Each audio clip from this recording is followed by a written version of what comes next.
I'm an evangelical Christian, and these abortion tactics of Republican leadership, trigger laws and outlawing safe and legal abortions, absolutely sicken me.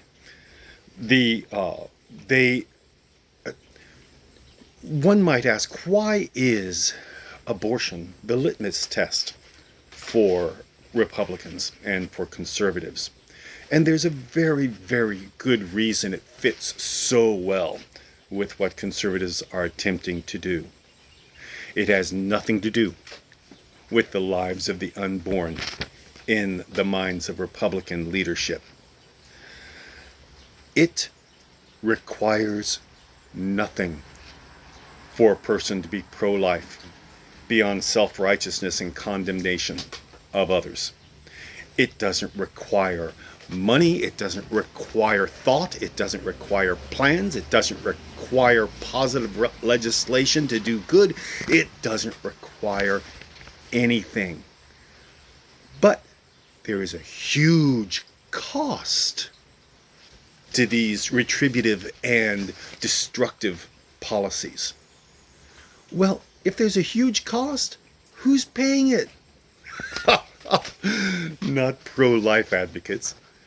It's the mothers who are forced to carry children and then forced to provide for that child, as they will, for 20 years or for 18 years. They are the ones who pay the cost in poverty through their lifetimes, while the pro-life individual goes on with their life and lives in a beautiful neighborhood, such as the neighborhood where I live. Secondly, to whom do these laws, anti-abortion laws and anti-abortion policies apply? They do not apply to anyone who lives in my neighborhood. If someone lives in my neighborhood, largely except for the projects around the corner,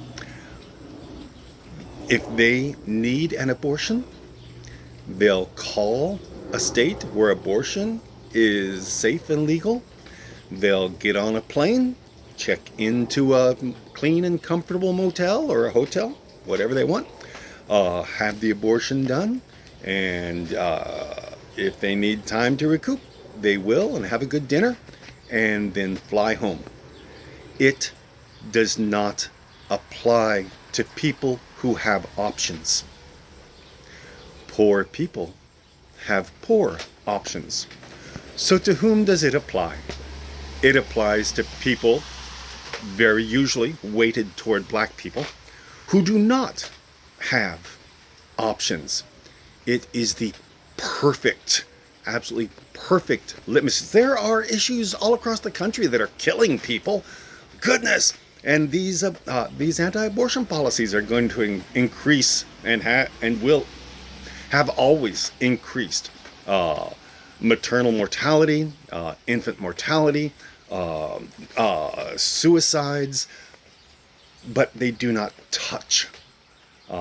They do not touch people who have wealth, any amount of wealth at all.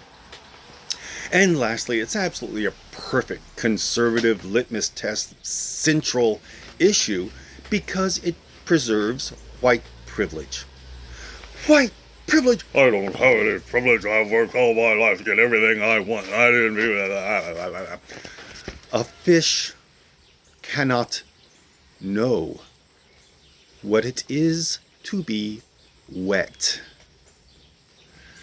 Especially if the fish doesn't want to know what it means to be wet. Then they can definitely say, I don't see any water. There's no water around me. What are you talking about? Water? I don't know. I don't even know what water is. However, these policies absolutely do perpetuate policy. They continue white privilege and they perpetuate poverty. And that is the goal of being a conservative. It is to conserve things as they are, because things as they are have me living in this beautiful place. I have no idea what sort of how we ended up here across the street from delightful houses and beautiful neighbors. It's anyway, because it's water. It surrounds me. I can't know what it is. I'm just constantly wet. And the only way I don't think any white person is able to be woke. It's impossible. In order to be woke, you must spend at least 35 or 40 years as a black person. Black persons are unique among all minorities. The other minorities say, boy, it's difficult. Boy, it's tough. You were not enslaved. And that makes all the difference in the world. Another response from conservatives, besides saying, there is no white privilege, I don't have any privilege, I go to work every day, and all these nasty people, they don't go to work, they're lazy. Another is simply to say, well, if you want to do away with the consequences of pregnancy, you should just abstain from all this nasty, promiscuous sex you're involved in. Everyone is having sex. White people, black people, rich people, poor people, middle class people, every person, every nationality, all around the world, they are all having sexual relations. Christians, non-Christians, married, unmarried, they're all having sex at about the same rate. What is the difference? The difference is who is allowed to have access to medical care. In America, we say that if you are employed by certain employers, then you'll have access to medical care. Now, Obamacare is working hard to change that. Conservatives are working hard to maintain the current status quo so that only those who are privileged have access to medical care. Everybody has access to medical care. You just go to the emergency room.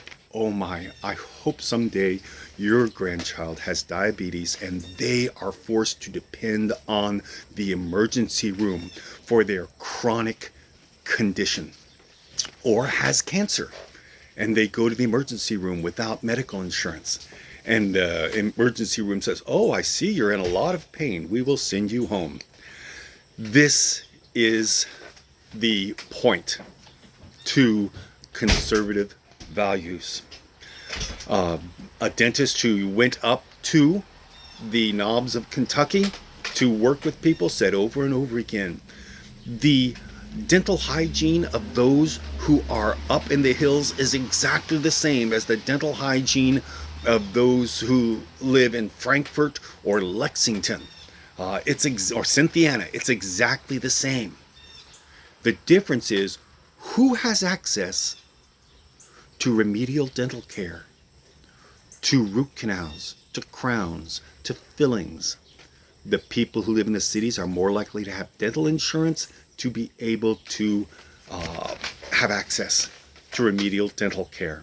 It is the same with abortion.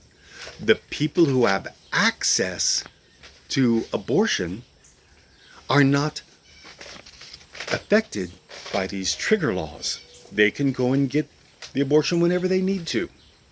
It is the people who do not have access to remedial. They are the ones who are going to suffer the effects of these cruel anti-abortion laws. Now, we can stop abortion. It's not hard. You can stop abortion. Right now, Republicans say, we'll stop abortion, we'll stop the supply of abortions. That doesn't work. It didn't work with the war on drugs. It didn't work with prohibition. And it doesn't work now. It only increases the number of abortions. I'd be more amenable to this if it would work, but it doesn't work. You don't stop the supply. You stop the demand. That's how come so many fewer people now smoke than they did in the 50s and the 40s and the 60s. We worked to stop the demand for cigarette smoking. The supply is there just as much as ever. Go into a convenience store. There's a whole wall full of cigarettes, all of them ready to be purchased anytime anybody wants, but we stopped the demand for cigarettes. We can stop the supply for abortion. It's called medical care for everyone. It's called affordable quality child care. It's called parental leave. It is not hard to stop abortion. You just stop the demand by doing good.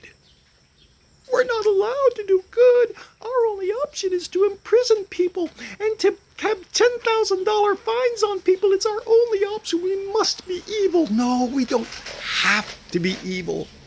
As evangelicals, we don't have to be evil. It's not a requirement. We can do scalable good for all men. It's allowed. It's absolutely allowed. Unions, organized labor. This provides living wages so that people can look forward to a life of caring for their child and providing for their child rather than 18 years of poverty if they don't go and get an abortion right away. These are all things. None of them are prohibited. All of them are allowed.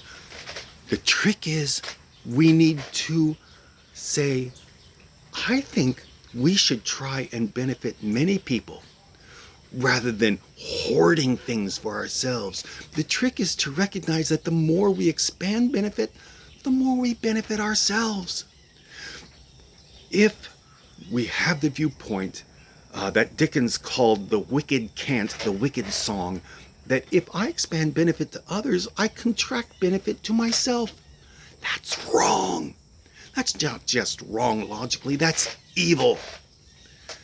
When you expand benefit to everyone, you expand benefit to yourself.